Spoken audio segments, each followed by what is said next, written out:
Hello అండి. ప్రతి చిన్నదానికి మనం మెడిసిన్ వాడడం అంత మంచిది కాదు కదా, అందుకే ఈ రెమెడీ. పిల్లలకైనా పెద్దలకైనా జలుబు దగ్గు తలనొప్పి ఉన్నప్పుడు ఇలా ట్రై చేసి చూడండి.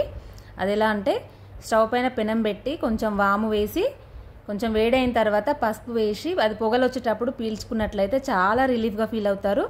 పిల్లలు ఇలా స్టవ్ దగ్గర చేయలేరు కాబట్టి ఒక కాటన్ క్లాత్లో వేసి మూటగట్టి వాళ్ళ ముక్కు దగ్గర పెట్టినట్లయితే వాళ్ళకు కూడా చాలా రిలీఫ్గా ఫీల్ అవుతారు పిల్లలు.